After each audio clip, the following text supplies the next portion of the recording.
지난 시간에 코 성형 수술에 관한 체크리스트에서 한번 살펴봤습니다. 오늘은 가장 많이 하는 성형, 특히 동양인에 있어서는 수술의 꽃이라고 할 수 있는 눈 성형 수술을 할 때의 체크리스트에 대해서 한번 알아보도록 하겠습니다. 동양인에 있어서 눈을 좀 크게 보이고 이런 목적으로 쌍꺼풀 수술 많이 하시는 거는 다들 알고 계시지 않습니까? 그런데 첫 번째, 이 쌍꺼풀 라인의 모양 자체가 서양인처럼 우리 아웃폴드라 그러죠. 자료 화면에도 많이 나와 있죠. 이렇게 서양인들처럼 좀 두껍고 바깥쪽으로 쌍꺼풀이 형성되어 있는 이러한 쌍꺼풀 형태를 해서 좀 시원하게 할 것인지, 아니면 전통적으로 우리가 동양인 쌍꺼풀 이렇게 눈의 내측에서는 얇고 바깥으로 가면서 점점 커지는 이러한 인폴드라고 그러죠. 폴드 자체의 안쪽으로 오는 이러한 쌍꺼풀을 할 건지, 아니면 요즘은 사실 의학적인 용어는 아닌데 인아웃이라고 해서 인폴드도 아웃도 아니고 그 중간쯤 되는 이러한 쌍꺼풀 모양을 할 것인지, 이 부분은 의사 선생님한테 충분히 의사를 전달하셔야 됩니다. 그냥 의사 선생님께서 알아서 해주세요, 요거는 해당되지 않는, 이게 성형 수술이다 보니 서로가 소통해야 되는 가장 첫 번째 관문입니다.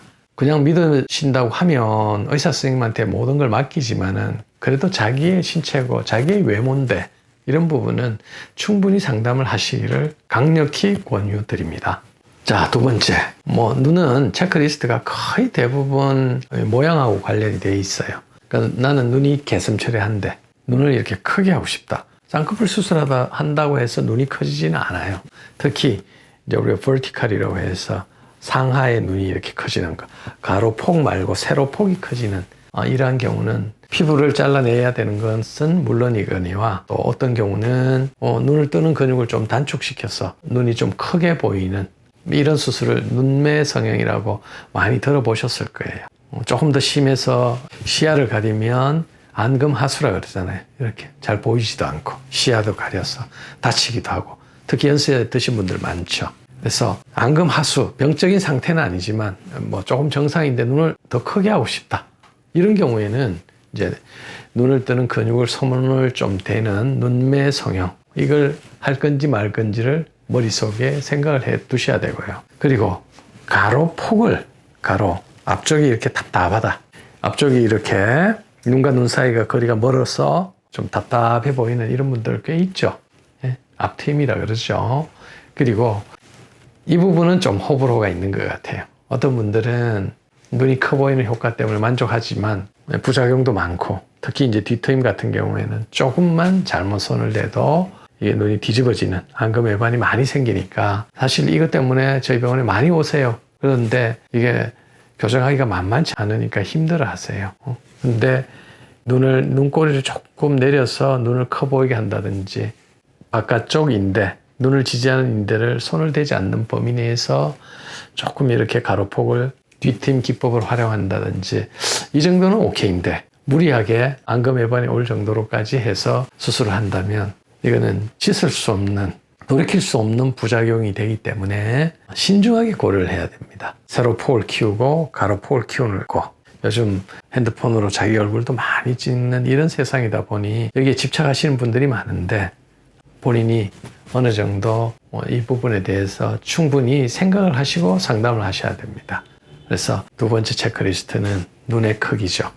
그리고 이제 세 번째, 흉터입니다. 흉터. 절개를 하면, 눈을 감으면 당연히 흉터가 나옵니다. 비절개, 우리 특히 이제 젊으신 분들은 절개하기 원치 않잖아요. 그냥 이렇게 매몰법, 여러 가지 상업적인 용어가 많죠. 예전에는 다이아몬드 쌍꺼풀 수술, 또 자연유착이라고 해가 쌍꺼풀이 유착인데 그것도 상업적인 용어죠. 이런 다양한 병원이나 마케팅 회사에서 하는 방법이 있죠. 매직아이 수술 근데 의학적인 용어는 그렇지는 않죠. 매몰법, 절개법, 부분 절개 이런 의학적인 용어에 나눠지지만 과연 흉터가 어떻게 될 건지 선생님들의 손 기술이나 아니면 철학에 따라 흉터를 좀 덜 혹은 없앨 수 있는 기법들이 있으니까 이 부분 생각하시고 가셔서 수술 방법을 결정을 하셔야 됩니다.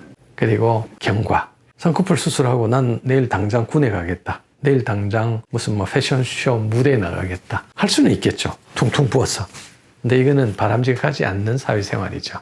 눈 성형 수술도 똑같습니다. 코 성형 수술과 마찬가지로 3, 4일은 붓습니다. 뭐 이 붓기 때문에 나 죽겠어요. 뭐 이 가끔 가다가 우리 SNS나 뭐 요즘 유행하는 카페라든지 이런 데 올린 글도 저는 봤습니다. 그런데 일주일도 안 됐는데 거기에 평가를 해달라 그러면 또 평가를 해주는 의사 선생님도 안 계세요.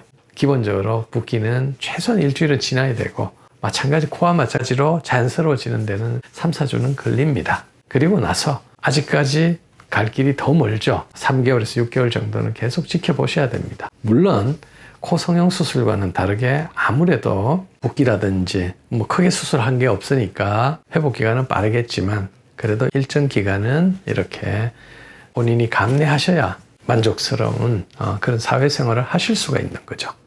자, 여기까지가 이제 일반적으로 체크해 보는 눈 성형 수술을 할 때 미리 상담을 한다든지 수술하기 전에 고려해야 봐야 될 것이고, 그 이외에 기타로는 운동은 언제부터 할 수 있어요. 뭐 아시다시피 뭐 1, 2주 지나면서 그냥 조깅하고 하는데 전혀 지장이 없어요.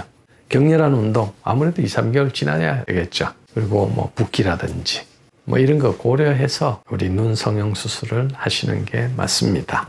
오늘도 시청자분들한테 도움이 되는 정보를 드리려고 노력을 많이 했는데, 오늘도 구독, 좋아요 눌러주시면 제가 다음 편에는 더 좋은 정보를 갖고 찾아뵙도록 하겠습니다.